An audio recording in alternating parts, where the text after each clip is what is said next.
Everybody worships something. Everybody has their dogmas. Everybody has things that they believe essentially without evidence. The atheist message was always, if we can't justify something, we're not going to believe it. How do you choose to believe in something? Well, I think I probably chose with my feet. When I came to the West, I wanted to be seen as a human being. I wanted to make choices. I didn't want to be forced into a marriage that I didn't want to be in. I wanted to tell the truth. I came from an environment ruled by fear and terror. Ruslan.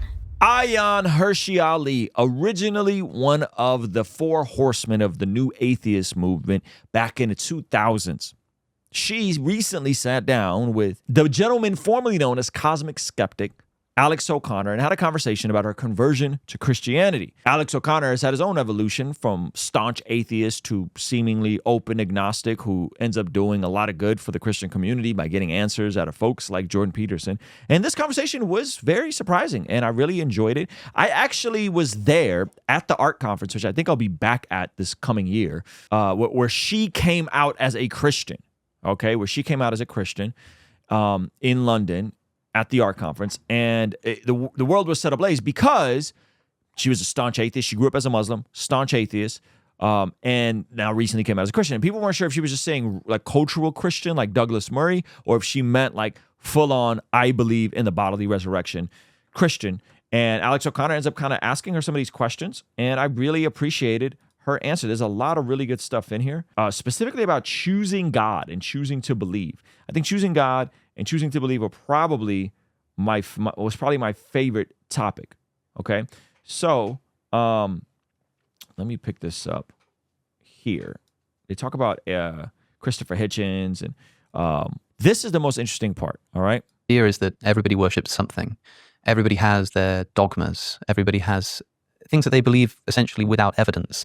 And the atheist message was always, we're people who analyze these questions. We're people who plug in those gaps in our knowledge. And if we can't justify something, we're not going to believe it. And with that, they levy this closed-minded accusation against the religious. And I guess there's one thing to say that they do it as well. Do you think that they do it more so? If you read the works of the apologetics. So this is such an astute observation from Alex O'Connor. He points out that atheists are supposed to be the grown-ups in the room. Atheists are supposed to be the rational and the reasonable ones in the room. However, they've became their own form of religion with their own dogmas. And he asks her this question. Have they become just, if not more closed-minded than religious people? Check this out. I guess there's one thing to say that they do it as well. Do you think that they do it more so? If you read the works of the apologetics, it's really this whole exercise in trying to grapple with that, where they say, we're not believing in something just because we believe in it, and we're sticking to this really very serious attempts at trying to understand, to explain, and there's a great deal of doubt and self-doubt. So I think it is really on the other side where there is this certainty that there is nothing. So she's saying in Christian circles, you have something called apologetics. Shout out to all my apologetics folks. By the way, we're going to have one of our lanes at our Bless God Summit is going to be about the theme of apologetics, specifically worldview apologetics all the way down to personal apologetics. Okay, so if you guys don't know, we're doing our Bless God Summit happening March 27th, 28th, 29th. And we have Dr. Sean McDowell, we have Alan Parr, we have Preston Perry, Lila Rose. What do you mean? And we're going to be announcing more people. And the first lane of our conference, the first day, is on the topic of apologetics, worldview apologetics, all the way down to the validity of the gospel. And so what Ayaan Hirsi Ali here is saying, there are people who wrestle with the history, who wrestle with the theories around this in the Christian community, not so much in the atheist community. That's kind of her assertion here. And then trying to get everyone to come to the belief that there is nothing. And I'm not saying this is true for every atheist. Of course. Yeah. I mean, it's a caricature to say that Christians they all just believe without evidence and without thinking. It's like, oh, have you read the apologetics? Have you read the gallons of ink spilled over debating and trying to justify positions? Now, of course, atheists will say that, well, we do that too, and we do it better. But you're someone who's been on both sides of that. And I think when a lot of people, when atheists say, oh, Christians, they just believe it because their parents told them to, they're thinking of like their uncle at Thanksgiving. Yeah, they're not thinking of the William Lane Craigs or the Alexander Pruses of the world. They're thinking of someone that they know personally. But similarly, I know more atheists who are just atheists because, yeah, I've never seen any evidence, whatever, haven't given it much thought, than I know atheists who've sort of reasoned their way into that conclusion. I think it happens on both sides, in other words, but you're someone who's now lived both of those sides and interacted with both of those sides. And you said a second ago that you feel like it comes, more closed-mindedness comes from the atheist side than the Christian side. More close-mindedness comes from the atheist side, and more certainty. Again, not for every atheist, but definitely if you take atheism and you turn it into an activist position, because then you're selling something. Whew. If you take atheism, you turn it into an activist position, you are selling something. I mean, this is very interesting. And that's what is, it's blinding, isn't it? You become so confident. And I think even a little more than confidence, there's an element of arrogance. In this is it. There's really nothing more to know or learn or find out. We have it. There's nothing. I mean, people say that that's what the Christians say. They say, I have my answer in this book, and I'm a humble Christian who has the answer to the biggest question of the universe and knows the truth. And there's no need for further inquiry because we have the scripture. It tells us the way things are. I'm sure that's the case. I'm sure that's the case for a lot of Christians. And I have to tell you, on a personal level, it is wonderful to have the answer, to have this relationship with God, a God who's loving and whom I talk to and pray to and feel a sense of peace. But then on a more intellectual level, when you take the position, there is something. I think you are then much more involved mentally in proving or even finding out. The curiosity is very high. It's finding out, well, if there's something, what is it then?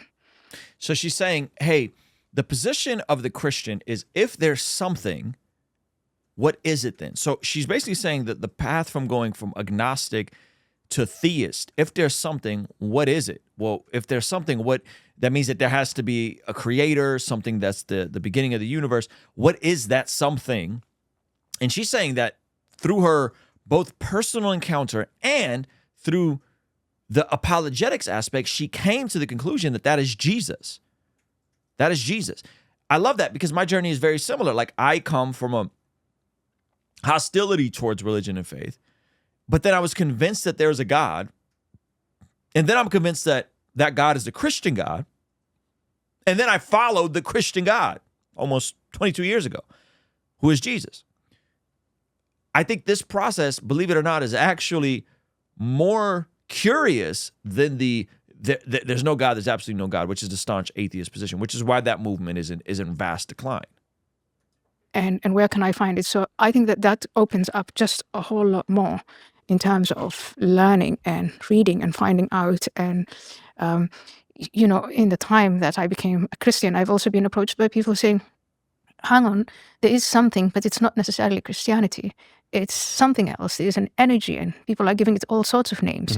But that, I think that stance, that mental stance, it provides for more curiosity than the position where there's nothing, I can't be bothered.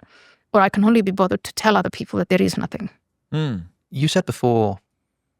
Okay, right now, they're going to get into a very interesting concept, which is, can you choose to believe, or is belief something that is, I guess, given to you? Faith is something that's given to you. And this is actually a pretty deep and profound question, because Alex goes on to concede some points that he appreciates the Christian story. And even in the, Reformed Calvinist type of leaning, they would say that that you're first regenerated, then you believe, which I don't hold to that personally.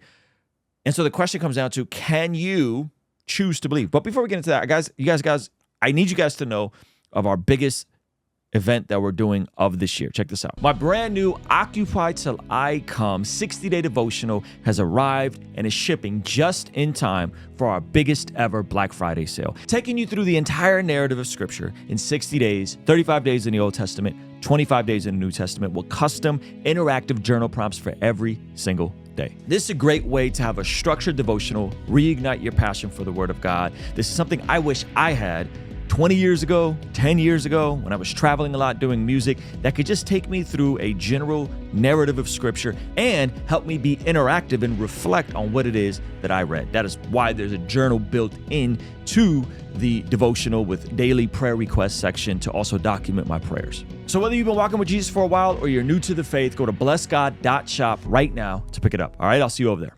Ruslan. Okay, so let's get back to this conversation. One of the most profound questions, and I have a very strong feeling about this that I'm going to make a case for in a moment, but let's let them flesh this out. I choose to believe. It sounded to me as if you'd been convinced by your personal experience that there's something, and Christianity resonated with you on like a moral level or on an existential level, then faced with this worldview that comes packaged along with it, that there was a man who was born of a virgin and died on a cross and exited a tomb, that you choose to believe that. A lot of people will look at that not so much with criticism, but with astonishment. I mean, my listeners know that I'm somebody who would love to be a Christian. I'd love for it to be true. That's a very, very humble and vulnerable thing for Alex to say. I would love to be a Christian. I would love it for it to be true. I'm actually in the talks with another atheist creator who takes this position. I feel like this is the most charitable position an agnostic or an atheist can take. Instead of being hostile like the Richard Dawkins, Christopher Hitchens crowd was, he's saying, I want this to be true. I want this to be something that is real. And I appreciate him saying that, like sincerely. She ends up giving an answer that I think is very, very needed for the climate that we're in. How do you choose to believe in something? Well, I think I probably chose with my feet to begin with, because I came for certain things when I came to the West, and I wanted to be seen as a human being. I wanted to make choices. I didn't want to be forced into a marriage that I didn't want to be in. I wanted to tell the truth. I came from an environment ruled by fear and terror. So Woo! She said, I chose with my feet. Now, of course, her background is she's coming from a predominantly Muslim country. She doesn't like the way that was fleshed out. And she's saying she chose with her feet because she came to a country that was more influenced by Christianity than anything else. I'm not saying America or the Europe or the West is a Christian nations. America is not necessarily a Christian nation, but there are influences within America that drive us to hold to certain aspects that align with a biblical worldview, or what some people would say is like a Judeo-Christian worldview, versus an Eastern worldview where you will see in aspects like India with Hinduism and the caste system, or a Islamic worldview, which is totally different than a biblical worldview in terms of their view of women, in terms of their view of children, in terms of their view of Sharia law. And she's saying, I escaped all that and I decided to come to America. So I voted with my feet. I chose with my feet. Now, we're going to come back to that concept in just a second. I'm going to propose something to you guys. But first, let's let her flesh this out. lie to survive. You're always dishonest. You're always hiding what you want, what you really want, because you're worried about the punishments. I came, so I wanted to be honest, indeed, an honest, transparent life, a life of integrity. I wanted to have real, true, fulfilling friendships and relationships. And so as I said, these are my values. Mm-hmm. And then on a political level, political freedom, which is institutions that seek to ensure that you can have this life of freedom and prosperity and so on. So she's saying that once she realized that she came to the West, she discovered that she was already aligned with Christian values. She just didn't know it yet. So because she was already aligned with Christian values, the fruit of Christianity is what many would argue is what we have in the West. Once she's acknowledging that there's the fruit of Christianity, she said that being convinced of the root of Christianity wasn't so difficult because she appreciated the fruit. She appreciated freedom of speech, freedom of religion, freedom in democracy, freedom to vote, freedom to work, freedom to get an education. Those are all fruits of Christianity. The separation of church and state, one can argue, is a fruit of Christianity, where the state can't force you to worship a specific faith. right? But they can't also restrict your worship. These are intrinsically Christian ideas. And so she said, once I connected the dots, I realized, oh, these are already my values. Where do those values come from? Now, again, put a pin in that idea of voting with your feet, because we're going to come back to that in a second. So honestly, it is, and this is the thing why I said Richard Dawkins is a Christian, he just doesn't know it, is we're all living according to this morality that we inherited from Christianity, Christ's teachings. You know, we would go all over the place telling Muslims, let's separate politics from religion. And, you know, with the stoning and all that, we would say, if you cast the first stone if you have no sin. All of these things. I was living according to these values. All I've done really is find the humility to come and you know, and accept the source. And I've been very fortunate in doing that. And I'd say my personal suffering has brought me to a place where I've now got this consistency, and I don't live in the dissonance of thinking these are the values that I hold, but Christianity is false. I hold the fruit of Christianity, the values of Christianity, but I have to deal with the dissonance of saying, yet the root of Christianity is false. That's brilliant in the way she articulated that.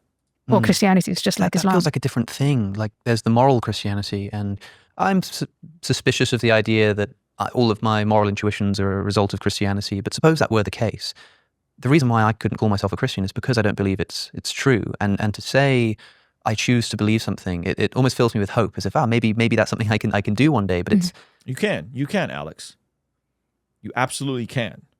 And I'm tell you guys how. Those of you guys that are on the fence, those of you guys that share the same temperament as Alex, if I want it to be true, but I don't know how that could be for me, I'm going to tell you guys in just a second. So wait till the end of this video. Such an extraordinary claim, the physical resurrection of Jesus, all things like the virgin birth that Richard likes to talk about. It's as if you asked me to believe that glass of water on the table was actually made out of spaghetti, just with the appearance of glass. It's just... Now, that's outlandish.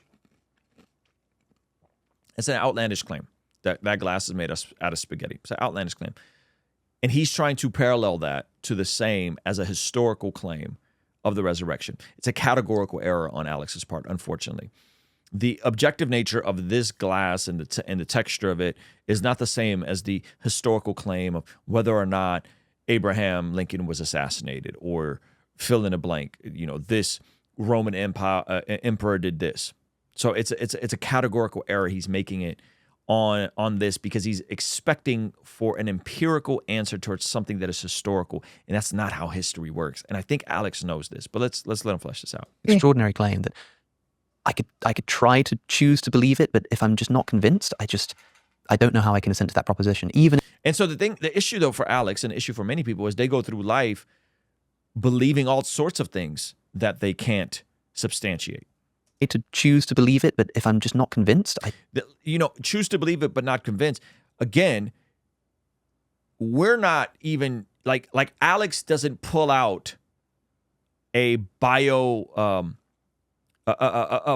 measurer to make sure that every time he consumes food, he consumes something in a box that the chemical makeup is as he said. He has a faith in an institution that checks the food, and therefore he trusts that the food he's eating is not poison. No one goes through life literally only engaging in things they are convinced of. That is a preposterous way to view the world.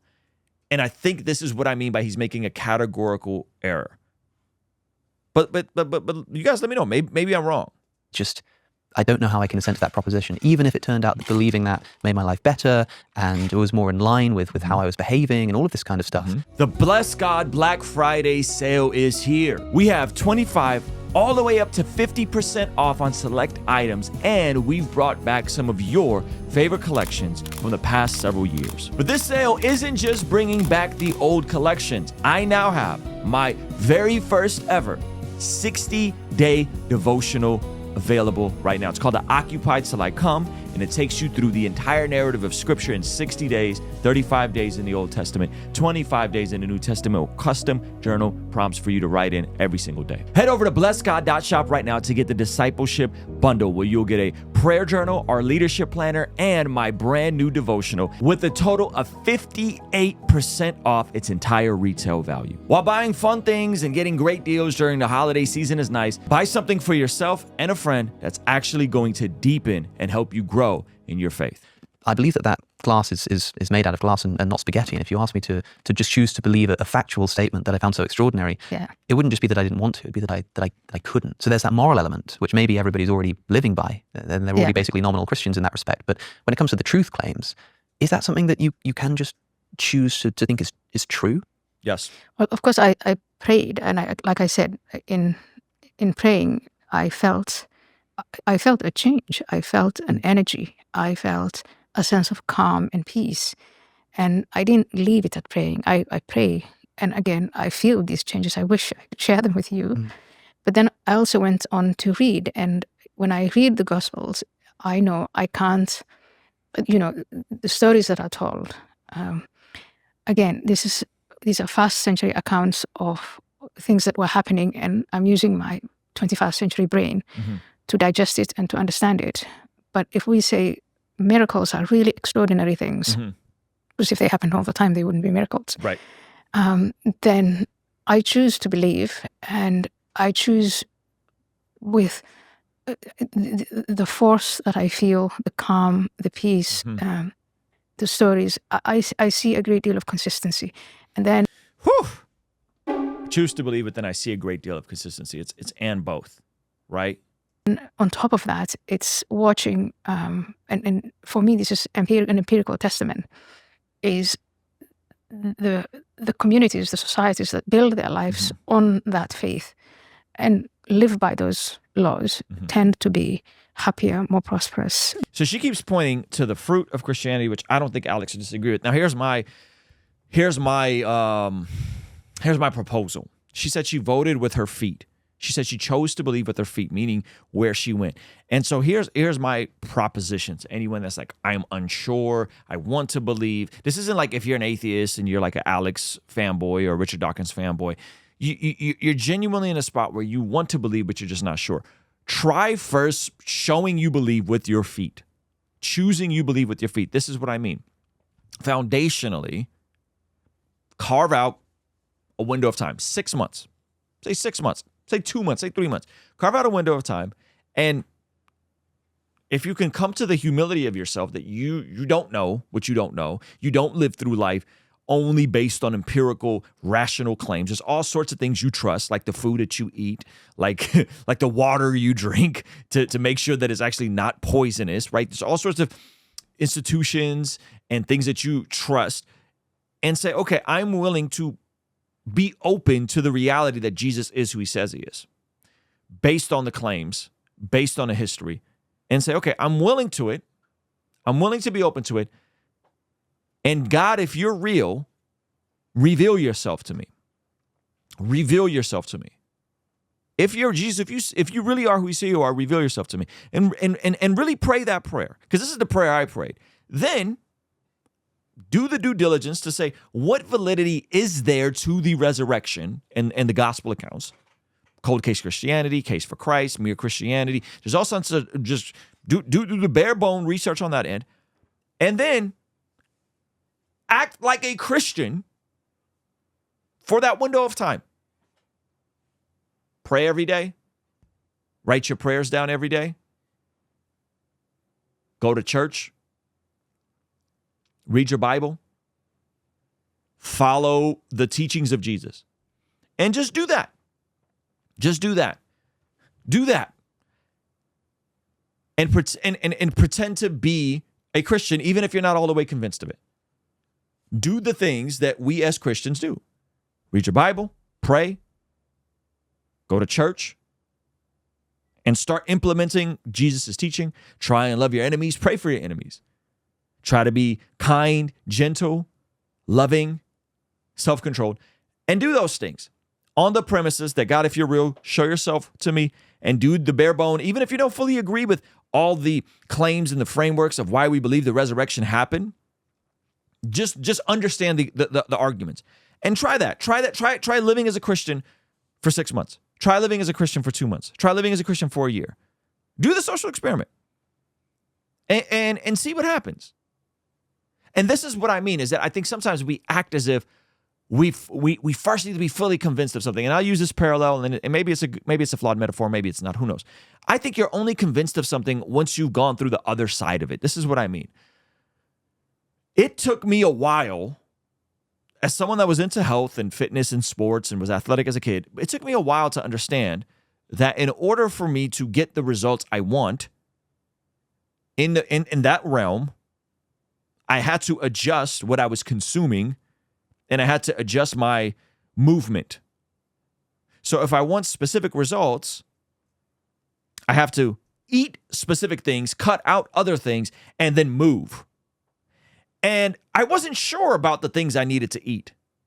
Like I wasn't convinced that like not eating processed foods and not eating fast foods and avoiding drinking my calories is really like a good thing for me. Like it felt so good.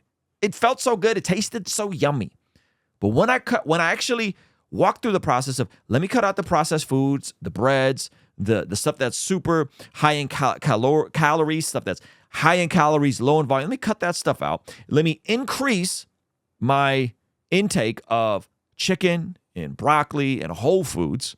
Let me eat a simple diet, and let me move the same way that someone who wants to be fit moves. Let me do my compound lifts.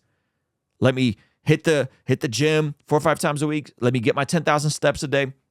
The more I did the reducing the bad things, increasing the good things that I'm consuming, and actually practiced the things I said I was about, the needle moved.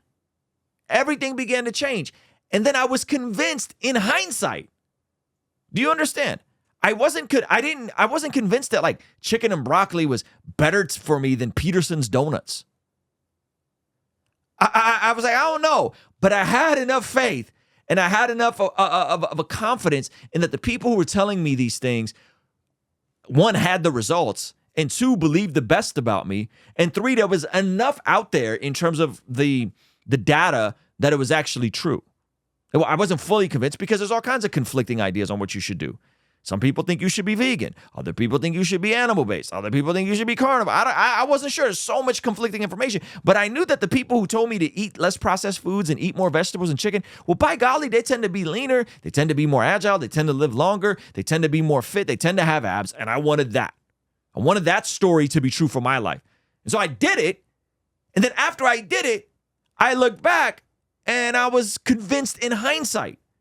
So many of you want to be convinced looking forward, where there are certain things you're not convinced of until after you walk through it and after you do the thing that you look back and go, wait a minute, this is actually better for me. If I fall off the wagon and I'm not eating as clean and I'm not moving as much because I'm traveling and it's hard to travel and eat clean, that doesn't invalidate that the chicken breast and the broccoli doesn't get the results. That doesn't invalidate that.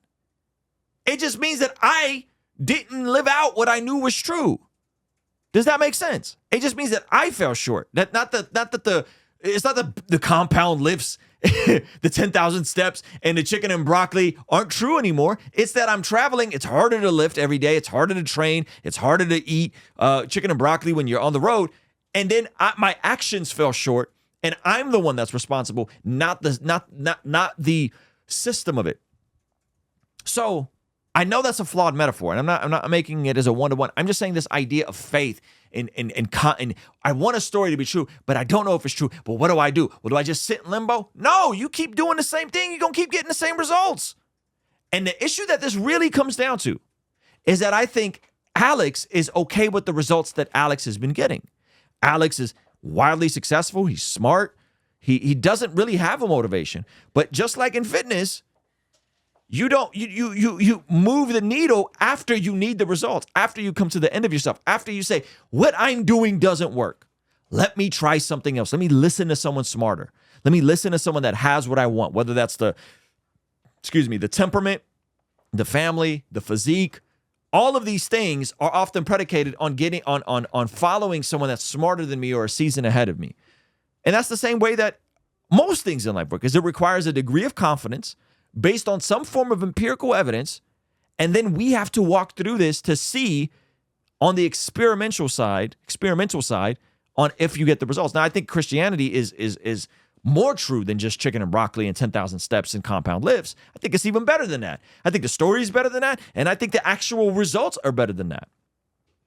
But the reality of it is you have to be willing to come to God on his terms and not your terms.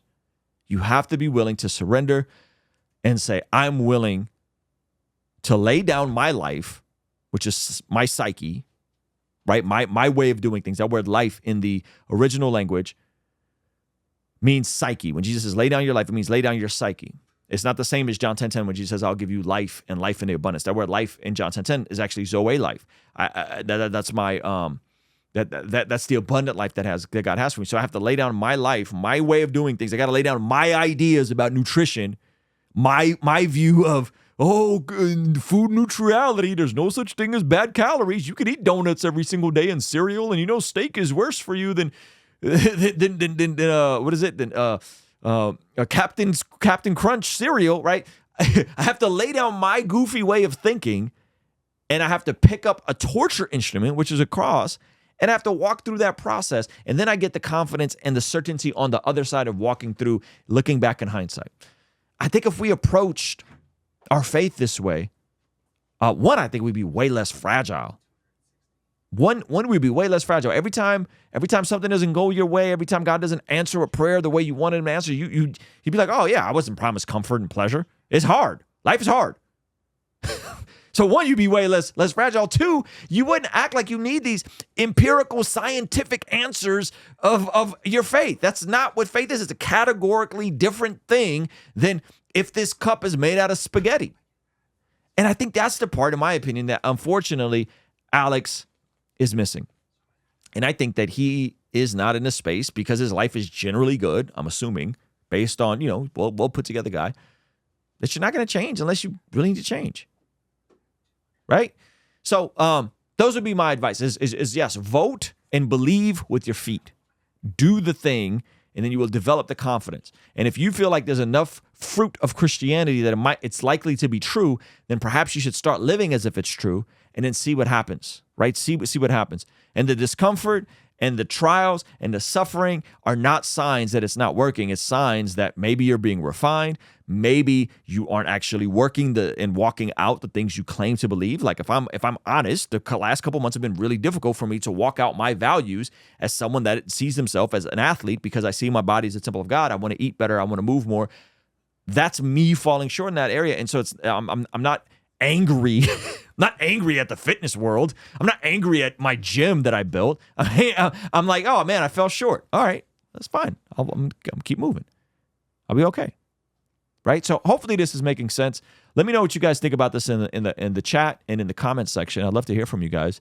But I really feel like it's maybe this approach to faith could alleviate a lot of our heartache. Right? Maybe this approach to faith can alleviate a lot of our struggles with this need for certainty. Right? Shout out to Celeste. Yeah, work out your salvation with fear and trembling. Right? I'm not saying that salvation is works, but I'm saying you work out what you believe. Right? Isn't a lack of empirical evidence a good reason not to believe, though? Empirical evidence is generally a good thing to possess. Yes. Yeah, and again, what is her argument for the empirical evidence? Her argument for the empirical evidence is I benefit from the fruits of Christianity in the West. That's empirical evidence. We can look at the empirical evidence of the claims for the resurrection. There's empirical, historical evidence for that. What I'm talking about is the type of empirical evidence where you're categorically demanding the consistency of this cup not being that of spaghetti, and you're demanding that sort of evidence for historical claims. That's the category error, right? Does that make sense? Furthermore, we don't go through life demanding empirical evidence for so many of the things that we trust and we consume without even thinking about it. You don't go through life pulling out a biometer and tracking the food you eat to make sure there's not poison in it. You don't check the water that you drink. You don't open it up and go, oh, is there really this many calories in this? None of us do that. Why? Because there's institutions established in the West, which we benefit from, that make sure that the water you're drinking isn't poisoned. The food you're eating isn't, right? Yeah, and so you're demanding scientific evidence for stuff that you don't even require in the stuff you put in your mouth every day. Pause. Right? Yes, and thank you, Joe. Yeah, and then she also talks about reading apologetics, and I think that's the empirical side. So I'm not saying it's a binary. Earlier, remember I said go read the apologetics literature and say, hey, is there enough here on the claims of the resurrection and the claims of Jesus for it to be true? That's what I said.